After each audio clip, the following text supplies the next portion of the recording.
Há uns dias tivemos um apagão na Europa e esse acontecimento fez-me pensar sobre alguns temas e hoje gostava de partilhar com vocês um bocadinho sobre essas visões, essas reflexões.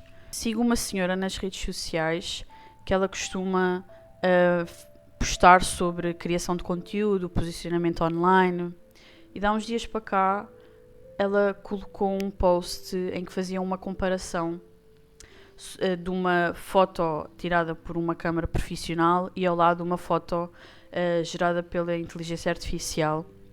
E ela estava a fazer toda uma reflexão em relação à nossa profissão, em como a inteligência artificial pode sim substituir muitas coisas na nossa profissão, muitas tarefas. E uma coisa que ela também falava, ou pelo menos eu interpretei desta forma, foi que a inteligência artificial consegue sim substituir muitas coisas, mas normalmente essas coisas que a inteligência artificial substitui são coisas técnicas.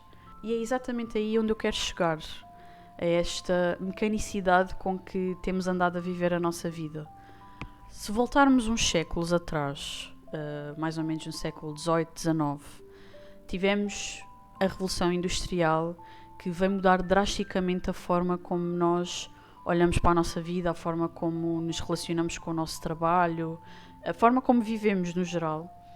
E sabemos que antes da Revolução Industrial as pessoas trabalhavam como pequenos artesãos, na agricultura, e de repente na Revolução Industrial foi quando surgiram as grandes fábricas, a procura em massa, a produção em massa, e as pessoas começaram a trabalhar de uma forma muito diferente, começaram a ter que trabalhar muitas horas, muito repetidamente, muitos dias seguidos. Sabemos até que as pessoas, assim que se deu a Revolução Industrial, começaram a trabalhar muitas horas por dia, trabalhavam até 16 horas por dia, e depois houve quem começasse a perceber que não era normal uma pessoa trabalhar tanto tempo, e então implementou-se o turno das 8 horas, que é o turno que continua a ser o modelo de trabalho de maior parte das empresas até hoje. Foi mais ou menos nessa altura também da Revolução Industrial, um bocadinho mais para a frente, que depois apareceu também os caminhos de ferro, depois, até uns anos mais tarde, os primeiros telemóveis. E há um autor que é o André Leroi-Gourhan, que foi um autor que eu tive a oportunidade de estudar enquanto eu estava a fazer a minha tese. E num dos livros que ele fez, ele fala sobre em como a Revolução Industrial alterou a percepção do ser humano em relação ao seu tempo e ao seu espaço. Vamos pensar assim desta forma. Um ser humano, sem maneiras de se locomover com um carro ou com um comboio, demora 15 a 20 minutos para fazer 1 quilómetro a pé. Sem maneiras de se comunicar através de um telemóvel, se calhar uma carta demora ainda uns dias a chegar à pessoa que nós queremos. E isto quando já existia a oportunidade das pessoas enviarem cartas. Portanto, o facto de repente, nós conseguimos locomover-nos com um comboio, nós colocamos-nos dentro de um dispositivo que nos leva a uma velocidade muito maior do que as nossas pernas conseguem alcançar, e de repente temos o telemóvel que, a uma velocidade muito maior do que nós conseguiríamos comunicar, consegue nos pôr em comunicação uns com os outros. Isto altera significativamente a maneira como nós olhamos para o espaço e para o tempo e as coisas que nós conseguimos fazer em menos tempo, que antigamente não conseguíamos fazer, e a forma como andamos no próprio espaço.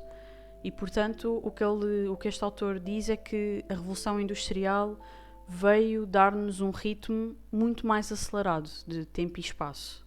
Portanto, com isto nós conseguimos refletir que todas estas coisas não fazem parte da origem do ser humano. Lá atrás, quando nós aparecemos como os primeiros Homo sapiens, não era assim que nós nos conseguíamos comunicar, não era assim que nós conseguíamos movimentar-nos. Quando nós paramos para olhar para tudo à nossa volta, quase tudo à nossa volta, fomos nós que criámos. Nós criámos, lá está, a própria eletricidade, a internet, o telemóvel, o carro, os meios de transporte. Nós criámos inclusivamente as horas do dia, os calendários. Fomos nós que criámos esta forma de viver, tal como também o autor diz, esta forma de viver e de estar humanizada. Fomos nós que criámos tudo isso. Porquê? Porque o ser humano é um criador nato. Nós temos capacidades de criação incríveis. E, portanto, não é que nós tenhamos que rejeitar as nossas criações. Eu não acho que nós tenhamos que as rejeitar.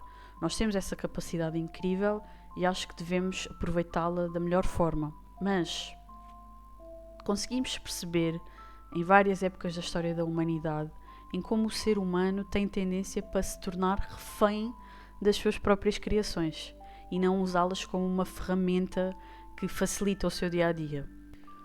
Portanto, o ser humano tem esta capacidade incrível de criar, mas se calhar devíamos utilizar as coisas que nós criamos com um bocadinho mais de responsabilidade, um bocadinho mais de consciência, de sabedoria. Eu sinto até que, de há uns tempos para cá, têm existido fenómenos a nível mundial que nos têm feito ou nos têm trazido a oportunidade de repensar um bocadinho sobre este ritmo que nós andamos a criar, este ritmo super acelerado de viver, esta coisa frenética de andarmos sempre de um lado para o outro e não conseguimos respirar um segundo. Eu sinto que têm existido acontecimentos a nível global que de repente nos conseguem dar a oportunidade de pensar, de olhar à nossa volta, de olhar para as várias áreas da nossa vida, de olhar para a forma como temos andado a viver.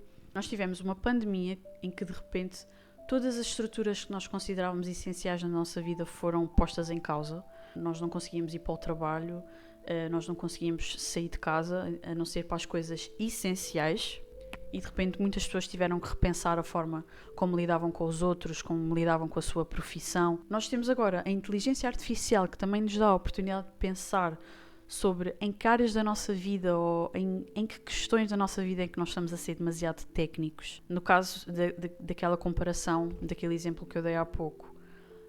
Se nós formos fotógrafos que somos demasiado técnicos e que a nossa única componente incrível é a qualidade da nossa câmara, será que a inteligência artificial não consegue substituí-lo? Então, o que é que nos distingue como seres humanos diferentes de máquinas, não é? E eu acho que essa é uma questão importante. Porque nesta época tão valorizada pela tecnologia e pela ciência e pelas coisas que se vêem, eu acho que temos que voltar um bocadinho atrás. Não quer dizer que tenhamos que retroceder todos os séculos que nós evoluímos e voltar a viver nas cavernas, mas acho que é bom que tenhamos consciência daquilo que é essencial para nós, para a nossa vida. Enquanto valorizamos demasiado a ciência, enquanto valorizamos demasiado a tecnologia e essa mecanicidade com que andamos a viver a nossa vida, não estão a ficar algumas coisas para trás? Enquanto damos demasiado valor à tecnologia, não estamos, se calhar, a esquecer que somos seres humanos, que não viajamos à velocidade de um clique, que o nosso cérebro não é capaz de processar as coisas à velocidade das redes sociais. Outro autor que eu também estudei enquanto estava a fazer a minha tese, um filósofo, diz-nos que o ser humano, mais do que um ser funcional, é um ser simbólico. A natureza do ser humano, mais do que ser uma natureza extremamente funcional, a funcionalidade é uma das componentes que o ser humano tem, mas não é o que caracteriza toda a sua natureza.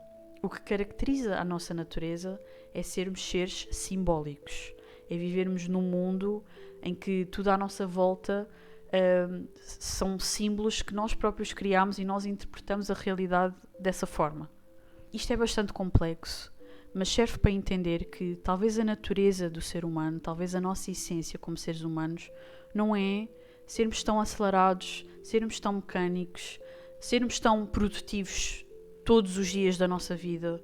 A essência do ser humano também é sermos criativos, sermos calmos e mais do que sermos seres que estamos sempre a produzir, nós somos seres sociais, que precisamos de comunicar uns com os outros. Somos seres sensíveis. Não sei, isto... Questionem tudo o que eu estou a dizer aqui, eu não sou dona de nenhuma verdade absoluta, eu simplesmente tenho andado a pensar sobre isto e o apagão veio reforçar muito essa ideia de nós precisamos de sair um bocado do telemóvel e viver a nossa vida lá fora. E portanto esta ideia que eu quero passar aqui é que talvez é bastante importante no mundo atual nós aprendermos a desacelerar. Mais até do que desacelerar, aprendermos a voltar ao nosso ritmo normal de ser humano. Por isso eu gostava de deixar só uma reflexão final para concluir. Se nós olharmos para o mundo à nossa volta, nós percebemos que criámos estas estruturas grandes, estes edifícios, esta forma de viver, a nossa relação com o trabalho. Nós criamos uma maneira de viver e criamos habitats artificiais que nos fazem parecer que nós somos uma coisa, nós somos a espécie humana e a natureza é outra coisa, completamente à parte. Mas será? Será que nós somos assim tão à parte da natureza? Será que nós não somos uma parte também deste ecossistema, desta coisa que está aqui a acontecer? De onde é que nós viemos? Quem é que nós somos enquanto espécie? Como é que nós começámos a viver?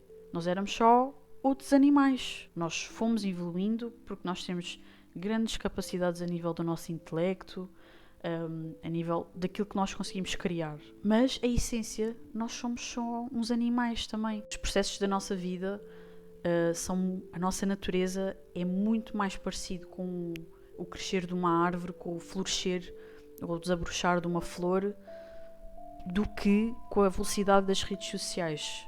O nosso ritmo é muito mais parecido ao ritmo do mar, por exemplo, do que à distância de um clique. Há até imagens que estão também espalhadas pela internet que mostram as nossas semelhanças, por exemplo, a textura da nossa mão com o tronco de uma árvore, os nossos olhos com as galáxias, por exemplo. E todos estes habitats artificiais que nós vemos à nossa volta é tudo também parte da matéria que provém de uma única coisa, que é da natureza.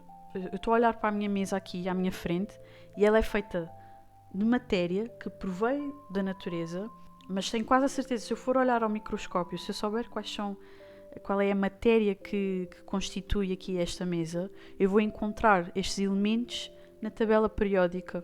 E é tudo isso. Portanto, isto para dizer que nós somos parte integrante da natureza. Nós somos parte integrante do todo. E é importante voltarmos a ter consciência sobre isso.